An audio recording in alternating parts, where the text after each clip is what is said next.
자, 오늘 우리가 성경 말씀 봤는데 아주 흥미진진하죠. 용이 나오고 옛뱀이 나오고 정말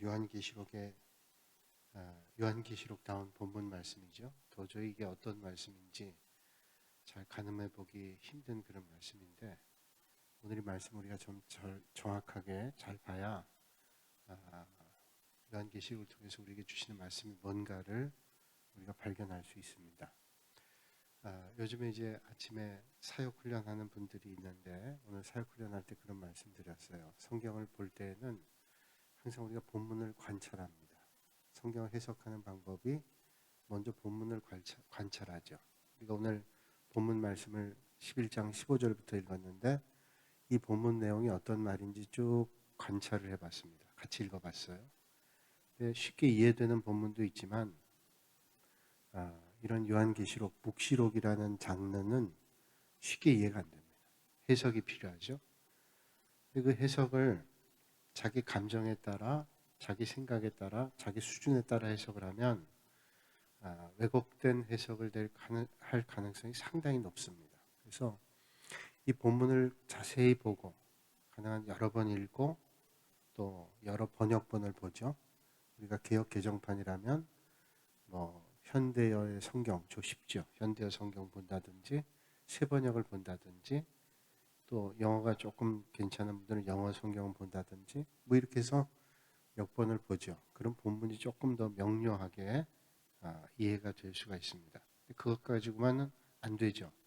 그래서 그 본문을 좀 더 자세히 알기 위해서 우리가 하는 작업이라면 해석하는 작업입니다. 그래서 본문을 관찰하고 난 다음에 해석을 합니다. 그래서 조금 전문적인 책들을 동원해요. 우리가 평신도들이 전문적인 책들을 동원하기 어렵잖아요. 그래서 예전에는 성구 사전을 가지고 계신 분들도 계시고 또 신앙생활 오래 하신 분들은 그런 사전, 성경 사전들 갖고 계신 분들이 있는데 그것도 한정적입니다. 근데 요즘은 참 좋은 게 우리가 휴대폰만 열면 언제라도 인터넷 접속할 수 있기 때문에 궁금한 게 있으면 찾아보면 다 나옵니다.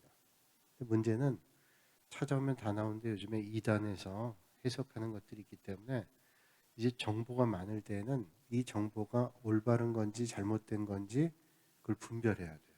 그냥 정보라고 다 받아들이면 이제 잘못된 게 우리 안에 들어와 있으면 그게 지워지기가 힘듭니다. 그래서 오늘 아침에도 그런 말씀 드렸는데 인터넷에 있는 성경 사전 같은 거를 참고해 보되 절대로 한 개, 두 개만 보고 이거다라고 생각하면 안 된다는 거예요. 여러 개를 보고 또 이 출처가 어딘지 믿을 만한 기관에서 한 것인지 그걸 정확히 보고 해석해야 되는 거죠. 그래서 본문을 자세히 보고 관찰하고 난 다음에 해석하는 작업이 필요합니다. 이 본문이 어떤 말씀을 주고 있는가 해석이 정확해지면 그 말씀이 우리에게 말씀하는 메시지가 있습니다. 그 메시지를 잘 찾고 오늘 우리가 믿음의 길을 걸으면서 어떤 삶을 살아야 될까를 결단할 수 있죠. 그 적용의 과정입니다. 그래서 성경 우리가 이해하고 성경 말씀들을 우리가 받아들이는 데에는 첫 번째가 관찰입니다. 잘 본문을 보는 거예요. 읽고 보는 거죠. 그리고 난 다음에 그 본문을 해석하는 겁니다. 정확한 해석이 돼야 되죠. 제일 중요한 건 먼저 관찰을 잘해야 되고 그 다음 관찰하고 난 다음 해석이 제대로 돼야 됩니다. 해석이 감정에 치우치거나 아니면 조금 왜곡된 해석을 하게 되면 어떤 목적의식을 가지고 본문을 보면요. 본문이 왜곡됩니다. 여러분 그런 거 아시죠? 똑같은 설교를 들어도 어떤 분은 이렇게 듣고 어떤 분은 저렇게 들어요. 그럼 왜냐하면 해석의 차이입니다.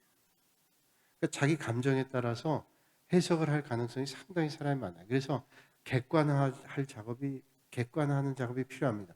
하나님께서 지금 어떤 말씀을 주시는가?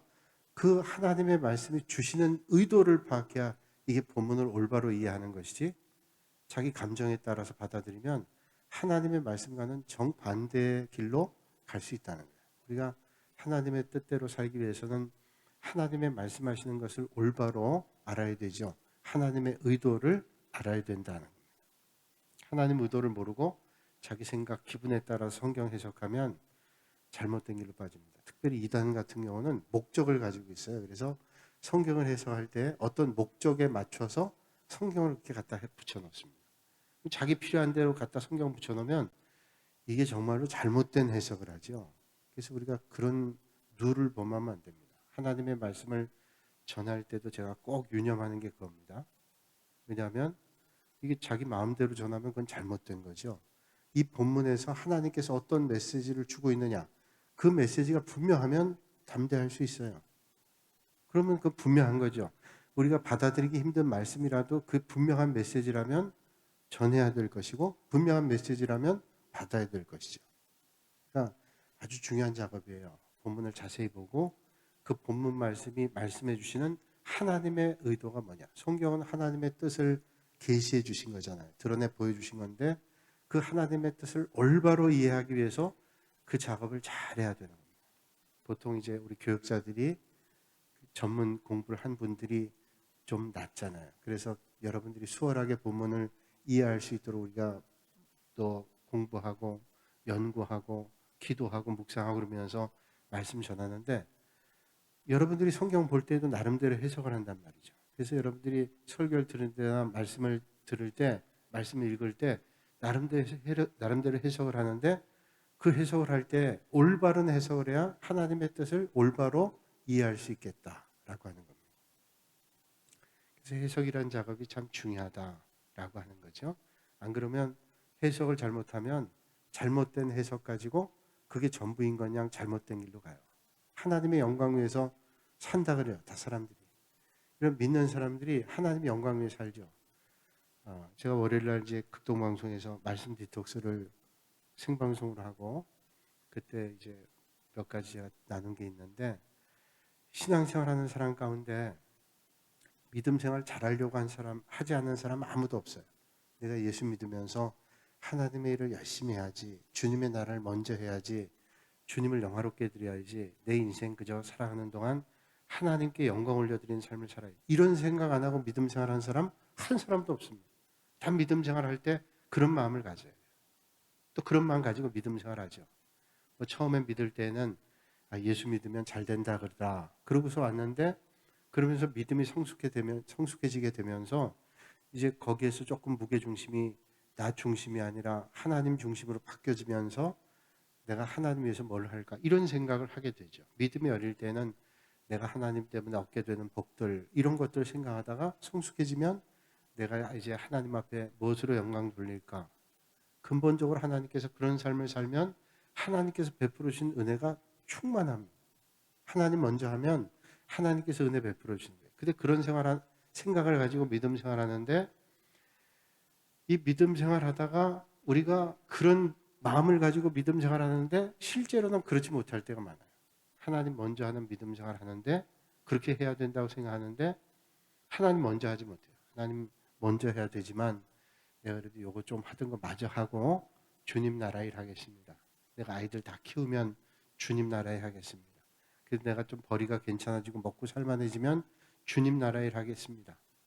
자, 그러다 보니까 나이가 많이 들었는데도 아직도 주님의 나라 일을 위해서 하나님의 영광을 위해서 산 것보다 나를 위해 산 게 많아요. 그래서 그러면 평생 우리가 죽을 때까지 하나님을 먼저 해야지 하나님께 영광롭게 하는 삶을 살아야지 했는데 마지막까지 하기가 힘들다는 거예요. 틀림없습니다. 그건 출발이 조금 어긋났기 때문이에요. 왜냐하면 우리가 믿음 생활하면서 순서가 중요합니다. 순서. 내가 항상 믿음의 길 걸을 때 먼저를 해야 돼요. 먼저. 하나님 일은 항상 먼저입니다. 하나님 나라는 항상 먼저예요. 근데 먼저 하면 안 될 것 같아도 이게 되는 겁니다. 이게 하나님의 법이에요. 근데 우리는 이 세상에 살면서 속는 거죠. 하나님 나라 일을 먼저 해야지라고 생각은 다 하고 있는데 그렇게 현실이 안 되는 겁니다. 그러니까 늘 쫓기면서도 힘들면서도 안 돼요. 여러분 시간 활용하는 것도 생각해 보세요. 이거저거 다 하다가는 하나님 일 못합니다. 근데 하나님 일 먼저 소중하게 하면 하는 거죠. 제가 서울에서 목회할 때 정말로 좋은 권사님 계셨어요. 좋은 권사님은 그저 교육자들이 좀 부탁하면 다 들어주시는 분이에요. 뭐 들어주는 게 뭐 자 개인적인 거 부탁하나요? 교회 일. 이번 주에 누가 기도하기로 했는데 기도를 못 하시겠대요. 그러면 이게 기도라는 게 부담이 되잖아요. 대표로 기도한다는 게. 그래서 부탁을 또 하면 그 다음 분이 아이고 나는 한 주 뒤에 하려고 그랬는데 진짜 어렵겠는데요. 그러실 수 있죠. 당연히 사정이 있고. 다 누구나 사정이 있으니까 그럴 수 있어요. 또 빠지게 된 분도 부득이하니까 그렇게 되셨겠죠. 그럴 때마다 꼭 부탁하면 들어주시는 권사님. 또 신방 이제 교구별로 구역별로 신방하면 신방해야 되는데 혹시 그 구역에 권찰이 빠지면 권사님께 부탁하면 어디든지 같이 가십니다. 그런 권사님 계셨는데 그분에게 한번 신방 부탁을 했는데 목사님 제가 너무 죄송하네요. 제가 부교육자 때인데 제가 어떤 신방이든 가야 되는데 이건 지금 오늘 약속한 건 도저히 여기가 힘들어서 죄송하다고. 그래서 예. 그분은 뭐 거절하지 않고 늘 열심히 해주시는 분이니까 정말 그런 사정이 있겠지. 그리고 제가 예. 충분히 받아들이고 제가 생각해서 미안하게 생각하지 마세요. 제가 그러고 전화 끊었어요. 그래서 이제 어떤 분한테 부탁을 할까 그렇게 하고 있는데 10분도 안 돼서 그 권사님 전화하셨어요.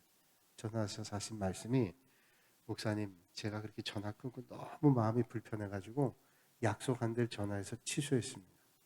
제가 신방 얼마든지 갔다 올 수 있겠어요. 그 말씀을 하셨는데 제가 미안하더라고요. 근데 그런 생각해보면 그분이 어떻게 그렇게 항상 주님의 일을 먼저 할 수 있을까? 제가 궁금했어요. 그분도 바쁘신 분이고 그분도 해야 될 게 적지 않으신 분인데 어떻게 그럴 수 있을까라고 생각했는데 그분이 그런 말씀하더라고요. 자기 삶의 자리에서 경험했는데 젊은 시절에 하나님 일 한다고 그러다가 바쁜 일에 치여가지고 하나도 못했대요. 세월을 많이 갔대요. 권사가 되긴 됐는데 내가 이렇게 살다가 하나님 앞에 가면 뭘 하다 왔냐 그러면 뭘 하다 왔다 그럴까. 제가 세상에 바쁜 일 다 하다가 주님 앞에 왔습니다. 그것도 해야 될 일들이 많았겠죠. 근데 그러면 할 수 있는 사람이 별로 없을 것 같아요. 주님께 내가 앞에 선다면 뭐라고 말할까 생각해 보니까 하나님의 나라 일을 먼저 해야 되겠다는 마음의 각오가 생기더래요. 근데 각오만 가지고 안 되는 거예요. 왜냐하면 바쁜 일들이 너무 많으니까. 그렇게 결단하고 했더니 참 하나님께서 놀랍게 역사하시는데 그걸 먼저 했더니 나머지 일들이 정리가 되더래요. 어떤 때는 뭐 안 가도 될 일들 또 그렇게까지 안 해도 될 일들이 꽤 많더라는 거예요. 근데 하나님의 일을 먼저 하니까 마음이 너무 좋고 또 하나님께서 그렇게 정리해 주니까 삶이 단순해지더래요. 예전에 유명한 신학자가 책을 썼는데 단순한 삶이라는 책을 썼어요. 단순한 삶. 신앙생활은 단순하게 사는 겁니다. 신앙생활은 복잡하게 살지 않아요. 단순하게 우리의 눈을 하나님께 맞추고 단순하게 사는 거죠. 그러니까 우리가 성경을 해석할 때요. 자, 제가 왜 이렇게 장황하게 얘기했는가 하면 우리가 이 땅에 살면서 이런저런 분주한 일이 있으니까 그거 다 하고 나중에 시간 나오면 그 남은 거 가지고 열심히 해라. 주님 말씀하는 게 아니라 하나님의 나라와 하나님의 의를 위해서 너희는 먼저 하나님의 나라와 하나님의 의를 위해서 살라고 말씀하죠. 그것만 한다면 강요할 텐데 그 다음에 말씀하시기를 그리하면 너에게 모든 것을 더하시겠다. 그러니까 하나님 나라와 하나님의 의를 먼저 하면 나머지 것들은 다 해주시겠다는 거예요. 근데 우리는 세상에 살면서 나머지 것에 치이고 나머지 것에 너무 분주해서 먼저를 놓칩니다. 11조도 마찬가지잖아요. 여러분 한정된 돈을 벌고 사는데 11조를 먼저 떼고 하지 않으면 이거저거 다 하다 보면 돈 하나도 남는 사람 없습니다. 근데 먼저 하면 어디가 조금 부족한 점이 있을지 몰라요. 그런데 정리가 됩니다. 더 구체적으로는 얘기 안 하겠어요. 아마 여러분들 다 경험하시고 체험하실 거예요.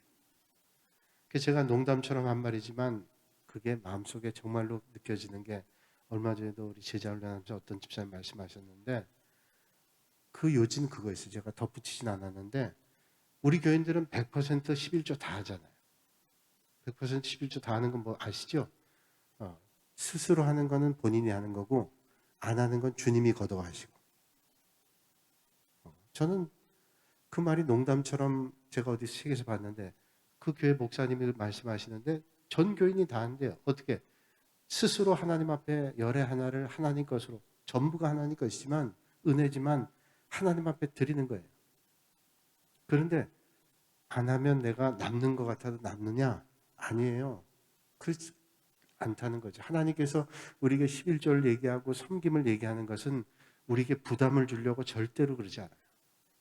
하나님께서 우리를 사랑하시는데 자기 독생자까지도 주시는데 부담을 주시기 위해서 우리에게 그런 믿음의 길을 강요하셨을까요? 하나님께서 우리에게 율법을 주시고 하나님께서 우리에게 말씀해 주시는 것은 우리에게 복 있는 삶을 살게 하기 위해서예요. 그게 잘 사는 길이다. 그게 너희들이 복 받는 길이다. 라고 하는 것을 우리에게 말씀해 주시는 거예요. 우리 이 땅의 부모도 자녀들에게 안 되는 길을 가르치나요? 우리가 적어도 믿음이 있는 부모들은 자녀들에게 너 믿음 생활 잘해야 된다. 주일날 예배 드려야 되고 교회 가야 돼. 이게 정말로 중요해. 적어도 믿음 있는 부모님들은 다 그렇게 생각하세요. 그 왜 그럴까요? 아이들이 지금 잠도 피곤하고 직장 다니는 자녀들 같으면 주일날 좀 쉬고 가족들하고 놀러 가야 되는데 왜 그렇게 얘기할까요? 힘들게 하려고? 전혀 그렇지 않죠. 그렇게 살아야 잘 사는 것이고 그래야 정말로 올바른 삶이고 그게 정말로 하나님께 영광 돌려드리는 삶이고 그게 근본적으로 복을 받는 삶이다 라고 하는 것을 알기 때문에 그렇게 말씀하죠. 그러니까 하나님 말씀을 우리가 보고 이게 어떤 말씀을 하나님께서 어떤 의도를 가지고 있는가를 정확히 보고 말씀해 주시는 거예요. 그 깨달아야 우리가 올바른 해석을 하게 되고 하나님의 말씀대로 우리는 살아갈 수 있는 거예요. 그러면 그렇게 해석이 되면 우린 적용하죠. 아 그래. 그러면 난 한번 삶의 자리에서 그렇게 해봐야 되겠다. 하나님 먼저니까 힘들어도 먼저 한번 해보자. 그러면 우리가 삶을 돌아볼 때 인생의 말년에 그럴 거예요. 내가 바쁜 중에도 그래도 하나님의 일을 먼저 해서 너무 감사하구나.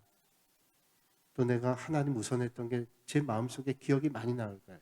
참 고맙구나. 내가 한 줄 알았는데 하나님께서 은혜 베풀어 주셔서 그렇게 했구나 하는 것을 발견하게 돼요. 저는 여러분들이 하나님의 말씀을 통해서 하나님의 의도하시는 바를 정확히 깨달으실 수 있는 복이 있기를 주님의 이름으로 축복합니다. 우리는 눈에 보이는 게 아니라 거기에 담겨있는 하나님의 말씀, 이 말씀을 깨달아야 돼요. 그래서 전 목사는 어떤 걸 전해주는 거예요. 여러분들이 쉽게 이해할 수 있도록 하나님의 말씀을 운반만 해주는 거예요. 운반. 그래서 영어로 설교한다는 말을 딜리버리라고 그래요. 프리칭이라고 하지 않고 우리가 프리칭한다, 설교한다 그러잖아요. 쓰여진 설교를 썰몬이라고 그러고 근데 우리는 뭐라고 얘기하냐면 딜리버리라고 그래요. 설교학이라 그러면 호밀레틱이라 그러는데 이 설교를 전달하는 건 딜리버리라. 뭘 딜리버리해요? 하나님의 말씀을 딜리버리하는 거예요. 딜리버리가 뭐예요? 배달해 주는 겁니다. 운반. 피자를 딜리버리하고 또 햄버거를 딜리버리하고 딜리버리하는 것처럼 저는 그저 하나님의 말씀을 전달해 주는데 그 시대에 있는 하나님의 말씀이 오늘 이 시대에 여러분들이 어떤 메시지를 주는가를 전하기 위해서 오늘 이 시대의 말로 여러분들에게 전달해 주시려고 드리려고 애를 쓰는데 잘 되는지 모르겠어요. 어떻게 하면 여러분들이 좀 이해가 될까? 오늘도 피곤하게 하루 종일 사셨는데 주님 전에 와서 뭐 성경의 어떤 내용들을 아는 것도 중요하지만 정말로 중요한 것은 오늘 이 말씀이 오늘 나에게 어떤 각오를 하게 하는지 어떻게 사는 것이 잘 사는 것인지 라고 하는 것을 전할 수만 있다면 그게 저에게 큰 기쁨일 거예요. 아마 여러분들이 그런 삶을 살면 정말로 복 있는 삶, 믿음의 큰 기쁨과 감격을 누리며 살게 될 줄로 저는 믿습니다. 그래서 우리는 같이 동북교회를 섬기면서 그런 길을 가는 거예요. 어떻게 하면 하나님 기뻐하신 삶을 살까? 하나님을 먼저 했는데 하나님 기쁘시게 하는 삶을 살았는데 자연스럽게 우리가 복 있는 삶이 되는 거예요. 야, 이게 정말로 복되구나. 그런 삶을 살면 좋겠다 하는 생각을 해보게 됩니다. 자, 오늘 말씀은 정말로 복잡하기 이루 말할 데 없어요. 용이 나타났는데 이 용이 애벤 여자를 쫓아가요. 그 애를 낳기만 하면 삼키려고. 도대체 왜 그럴까요? 그래서 오늘 말씀은 한번 조금 해석을 해야 될 필요가 있다. 그 해석을 보고 여러분들이 이해하면 좋겠다 해서 제가 이렇게 긴 얘기를 물도 한 모금 안 마시고 얘기했어요. 목이 마르다는 얘기죠. 자, 악한 영들은요. 악한 영끼리 연합합니다. 왜 연합하냐면 하나님의 권세가 세기 때문에 악한 영들은 연합해요. 오늘 말씀 보면 세 종류의 악한 짐승들이 연합을 합니다. 여러분 선한 일도 연합하지만 악한 일도 연합한다는 거 아셔야 돼요. 성경을 보면 그게 명료하게 나타나죠. 예수님께서 십자가에 달려 돌아가시는 그 과정에 있을 때 예수님을 십자가에 못 박기 위해서 모였던 사람들이 다 같은 사람들은 아니에요. 같은 편들은 아니에요. 쉽게 얘기하면. 어떤 사람들이냐면 전혀 같이 어울리지 않는 사람들이 있었어요. 바리새인과 사두개인들.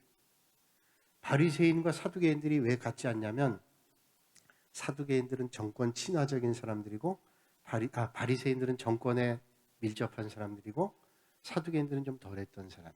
바리새인들은 부활을 믿는 사람들이었고 사두개인들은 부활을 믿지 않는 사람들이었어요. 그러니까 이게 성향이 좀 다른 사람들이 평소에는 잘 어울리지 않는 사람이에요. 그런데 이 사람들이 다 모인 겁니다. 자, 대제사장 서기관들은 정권 아주 친근한 사람들. 그런데 이런 사람들이 다 모였어요. 조금 반대였던 사람들 다 모였어요. 오직 목표는 하나 뭐예요? 하나님의 아들 독생자 예수 그리스도를 제거하기 위해서. 참 선이신 하나님을 제거하기 위해서 악한 것들이 종류가 다른데 다 합쳤어요. 세상에서 우리는 보죠? 저 사람하고 저 사람하고 어울릴 사람이 아닌데 어울려요. 딱 붙어 다녀요. 가만 보면 목적이 같아요. 그 목적이 어떤 목적? 악한 목적. 이걸 아셔야 돼요. 여러분 성경을 보면 오늘의 시대를 우리는 읽을 수 있어요. 성경을 보면 그 성경의 역사를 보면 이렇구나. 이래서 이런 일들이 있는 거구나. 이래서 세상이 지금 이렇구나 하는 걸 우리를 보잖아요. 그걸 보면서 우리는 미리 준비해야 되죠. 마치 우리가 백신을 맞고 몸살이 나기도 하지만 준비해야 되는 것처럼 우리가 마지막 때를 가면서 준비해야 되는 거예요. 요한계시록의 말씀은 사도 요한이 밤모섬에서 하나님이 보여주신 계시의 말씀을 보면서 마치 앞에 영상이 드러나는 것처럼 환하게 그런 장면들을 보면서 말씀을 전하는 거예요. 이제 마지막 때가 다가오는데 일곱 인 떼면서 재앙이 이루어지는 거예요. 심판이 이루어지는 거예요. 일곱 인 또 일곱째 인을 열으면서 다시 일곱 나팔이 등장하는 거예요. 그리고 일곱 나팔이 들어가면서 다시 일곱 대접 재앙이 점점 강도가 심해지는 겁니다. 우린 지금 이제 일곱 나팔을 지나서 이제 가고 있는 과정 가운데 있어요. 자, 오늘 말씀에 악한 것들의 연합은 뭐냐면 세상을 망하게 하는 겁니다. 땅을 망하게 하는 거예요.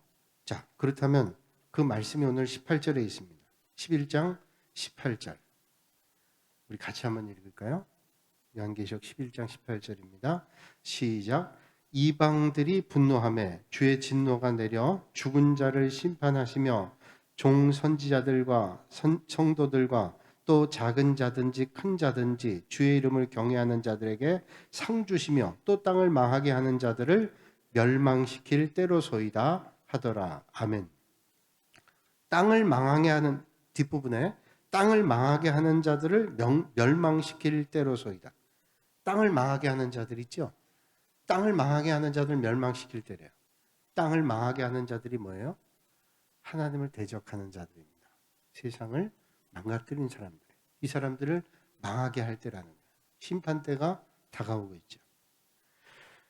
오늘 말씀에 12장 1, 2절 보면 이런 말씀을 합니다. 제가 읽어드릴게요. 잘 보세요. 앞에 영상에 화면 뜹니다. 하늘에 큰 이적이 보이니 해를 옷 입은 한 여자가 있는데 그 발 아래에는 달이 있고 그 머리에는 12별의 관을 썼더라. 이 여자가 아이를 베어 해산하게 되매 아파서 애를 쓰며 부르짖더라. 자, 이걸 자구로 해석한다면 자구적으로 해석한다면 너무 해석이 복잡할 거예요. 그냥 우리가 큰 덩어리를 한번 보면 여기 보니까 해를 옷 입은 여자가 있는데 발 아래 달이 있대요. 이게 보통 사람 아니죠. 해를 옷 입고 그 발 아래 달이 있고 그리고 머리에는 12별의 관을 썼는데 자, 아주 특별한 여자인데 이게 여자를 얘기하지 않아요. 제가 미리 말씀 안 드릴게요. 뒤에 보면 이 여자가 뭘 상징한다는 걸 알 수 있는데 이 여자, 아주 특별한 여자가 있는데 이게 사람이 아니에요. 어떻게 그런 사람이 있겠어요? 이 여자가 있는데 이 여자가 아이를 뱄어요. 산모예요. 그러니까. 해산하게 되매 아파서 애를 쓰며 부르짖더라. 여기 한 여자가 있는데 지금 아이를 뱄어요. 해산할 때가 돼서 배가 아파요. 우리가 충분히 이해하죠. 어떤 산모가 지금 아주 특별한 산모다. 뭐 해를 옷 입고 뭐 다리 그 발 밑에 있고 뭐 이런 특별한 여자는 특별한 여자인데 이 여자가 지금 애를 가진 산모라는 거예요. 이제 막 애를 낳으려고 해산의 고통을 안고 있는 거예요. 저는 아이를 안 낳아봐서 잘 모르겠지만 아마 아기를 낳을 때는 해산의 고통이 있으신 것 같아요. 있어요. 그래서 막 아프다 그러잖아요. 힘들다고. 그런 고통이 있는 거예요. 임박한 거죠. 출산의 때가 임박한 겁니다. 그런데 3절과 4절에 이렇게 말씀이 이어져요. 하늘에 또 다른 이적이. 자, 이제 하늘에 큰 이적이 보여서 그런 이적이 보이는데 또 큰 이적이 또 하나 보이는데 보라, 한 큰 붉은 용이 있어 머리가 7이요. 머리 7인 용이 뿔이 10이라. 7머리에 뿔이 10이에요. 그 여러 머리에 7 왕관이 있어요. 머리가 7인데 그 7머리에 다 왕관이 있어요. 뿔이 7개, 10개가 있고. 이거 용도 보통 용이 아니죠.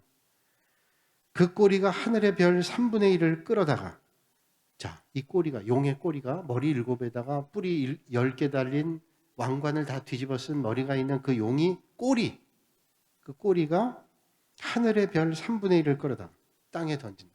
하늘에 있는 별이 많은데 그 별의 3분의 1, 1000개라면 3분의 1 몇 개예요? 300개. 333 뭐 이렇게 되겠죠? 3분의 1을 끌어다가 땅에 던졌어요. 용이 해산하려는 여자 앞에서 그가 해산하면 그 아이를 삼키고자 하더니. 자, 이제 용이 작업을 하는 거예요. 어떤 작업을 하냐면 이 용이 이제 이 아이를 낳으면 가만 안 놔두겠다는 거예요. 산모의 아기를 삼키겠다. 그리고 하늘에 있는 별들을 3분의 1을 땅에다 내팽겼었어요. 그건 다 지금 어떤 작업을 하는 거예요. 어떤 작업하냐면 이제 이 산모의 아기를 삼키겠다. 심각한 겁니다. 지금 에벤 엄마가 누구에게 아기를 뺏기겠어요. 그런데 이 용은 붉은 용인데 머리가 7개 왕관 뒤집어 쓰고 뿔이 10개 달린 이 용이 얼마나 험악한 용이에요. 가만 안 있는 거예요. 그런데 이 용이 오늘 말씀 보면 옛뱀이라고 돼요. 옛뱀은 뭐냐면 여러분 성경에 보면 제일 먼저 나온 뱀이 누구냐면 선악과를 따먹게 했던 유혹했던 뱀이죠.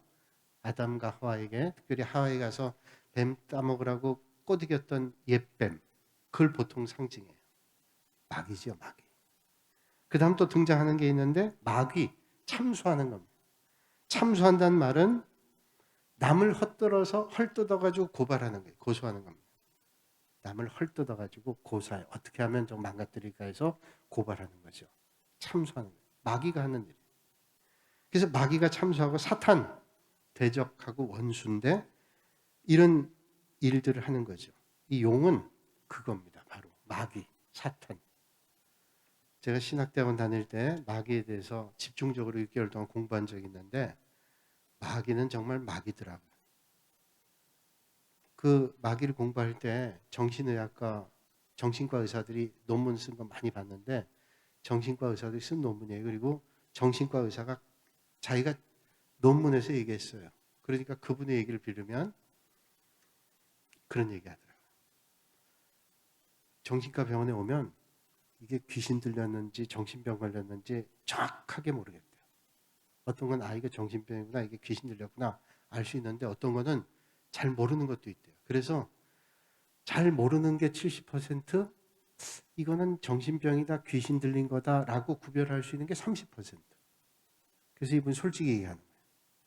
이분이 그래서 하나님 앞에 기도하는데 이분이 집사님인데 지금 장로님 되셨어요. 집사님일 때 하나님 앞에 그 논문 쓸 땐 집사님이었는데 하나님 앞에 기도한대요. 하나님, 만약에 이 사람이 정신병이라면 이 약을 먹고 낫게 해주시고 귀신 들렸다면 우리가 같이 기도할 텐데 이 기도로 귀신이 쫓겨나가게 해달라. 그러니까 그 논문 보면서 신뢰가 하는 거예요. 맞아. 이게 맞지. 우리가 의술에도 한계가 있는데 어떻게 귀신 들린 거 다 알겠어요. 근데 그분이 얘기하는데 지금 기억나는 대로는 귀신 들린 거는 초자연적인 힘이 있대요. 물론 정신병에 걸려도 좀 힘이 세긴 합니다. 그런데 이 귀신 들린 사람들은 힘이 초자연적이고 어디 병이 있을 때도 병이 아플 때 어떤 병이 있으면 그 병이 육신의 병으로 오는 거는 딱 어떤 부분이 찾아 들어가면 딱 어디라고 알게 되는데 이게 귀신 들린 병은 어떤 병이냐면 어딘지를 정확히 몰라요. 그래서 그냥 대충 뭐 허리가 아파요. 그래서 아무리 찾아도 못 찾는 거예요. 그리고 본인도 잘 몰라요. 그래서 정확히 찾아가기가 참 힘들다는 거예요. 모든 병이 그런 건 아니지만 하여튼 이분의 경험에 의하면 그랬다는 거예요.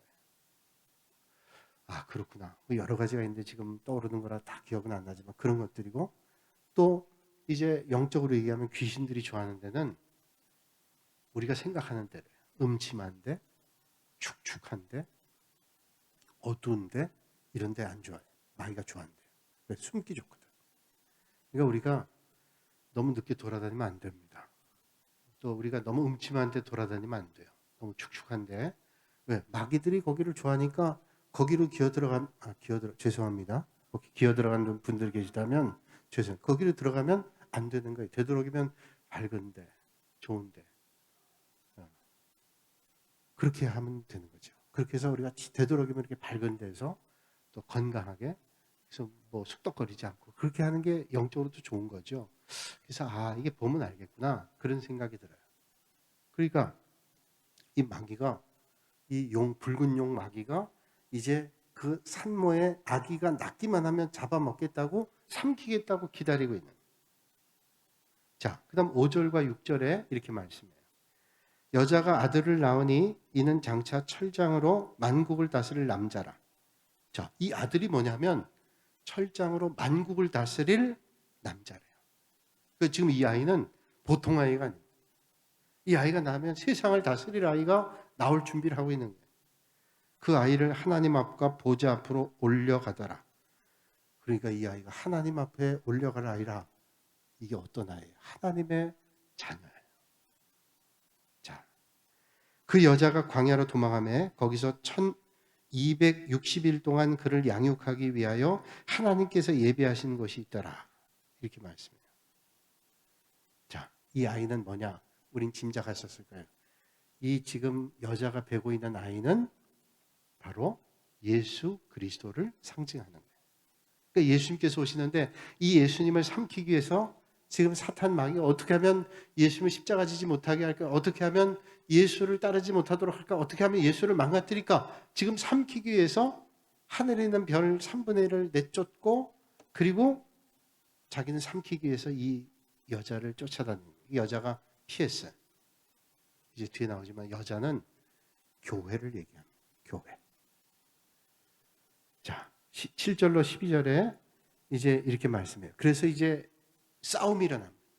싸움이 일어나는데 어떤 싸움이 일어나 보세요. 7절에서부터 12절까지 우리가 한번 한 절씩 한번 그런 배경을 가지고 한번 생각하면서 읽어볼까요? 7절로 12절. 7절 제가 있습니다. 하늘에 전쟁이 있으니 미가엘과 그의 사자들이 용과 더불어 싸울세 용과 그의 사자들도 싸우나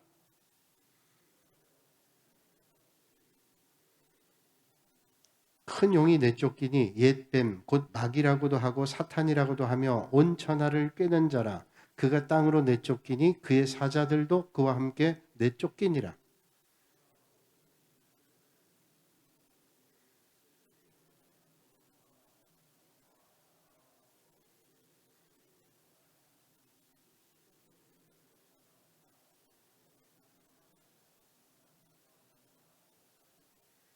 또 우리 형제들이 어린 양의 피와 자기들이 증언하는 말씀으로서 그를 이겼으니 그들은 죽기까지 자기들의 생명을 아끼지 아니하였도다.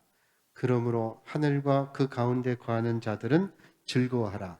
그러나 땅과 바다는 화 있을진저 이는 마귀가 자기의 때가 얼마 남지 않은 줄 알므로 크게 분내어 너희에게 내려갔음이라 하더라. 아멘. 자, 용이 이제 아까 그 아이가 하늘에 하나님 앞에 올려드렸다 그랬죠. 승천하셨어요. 그 그리스도를 쫓아갑니다. 어떻게요? 그 그리스도를 삼키기 위해서. 그래서 이제 하늘에서 싸움이 벌어집니다. 영적 전투가 벌어집니다. 그래서 싸움에 결국 어떻게 돼요? 하나님 대적에서 이길 수 있는 존재가 어디 있어요? 이 사탄과 그 졸개들, 여기 나와 있죠. 그 졸개들이 다 패해서 땅으로 쫓겨납니다. 이 영적 전투에서 미가엘 그리고 그 천사들이 승리했을 때 하늘의 큰 음성, 천사들의 음성이 들리죠. 자, 이들이 쫓겨났어요. 그러면 하늘에서 싸움에서 져서 쫓겨나서 이 마귀들이 포기할 건가? 아닙니다. 마귀는 쉽게 포기 안 하죠. 왜? 그래서 우리는 하나님 나라 갈 때까지 영적 전투 계속해야 됩니다. 내가 옛날 전투에 승리했기 때문에 전투가 없냐? 아니요. 계속 전투는 있어요. 하나님 나라 갈 때까지 영적 전투가 있습니다. 전투가 끝나면 죽은 거예요. 우리는 계속 영적 전투예요. 크고 작은 전투를 하면서 우리는 하나님 나라를 가는 겁니다. 그래서 필그림의 철로 역정에 존 버년이 얘기하죠. 하나님 나라 가는데 계속 영적 싸움을 하는 겁니다. 미혹하는 영들이 있고 우리를 아주 힘들게 하는 영들이 있어요. 그러나 하나님 나라 가기 위해서 순례자는 늘 주님 나라를 보면서 가는 거예요. 그러나 분명한 것은 하나님과 함께할 때 승리하는 거예요. 그러니까 우리는 하나님과 함께하면 승리한다. 이런 걸 확신을 가지고 우리의 시선을 하나님께 향해서 영적 전투를 계속해 나가요. 자, 오늘은 하늘에서 싸움이 있었는데 그 싸움에서 마귀들이 쫓겨났어요. 이제 땅으로 내쫓겼죠. 땅에서 그럼 분명히 영적 전투가 계속될 거예요. 그 전투를 어떻게 말씀하시는가? 다음 시간에 말씀을 통해서 함께 나누기를 기대합니다. 기도하겠습니다. 거룩하신 아버지 하나님, 오늘도 이 밤에 저희를 불러주시고 또 하나님 말씀을 나눌 수 있도록 은혜 주신 아버지 하나님, 우리의 눈을 열어주시고 귀를 열어주셔서 오늘 이 시대를 살아가면서 하나님 기뻐하시는 그런 삶을 살게 하시고 영적 전쟁터에서 낙오하지 않고 하나님의 말씀으로 주님께 우리의 시선을 집중하고 우리의 온 마음을 집중하여 승리하는 믿음의 길 걷게 하여 주시옵소서. 예수님의 이름으로 기도하옵나이다. 아멘.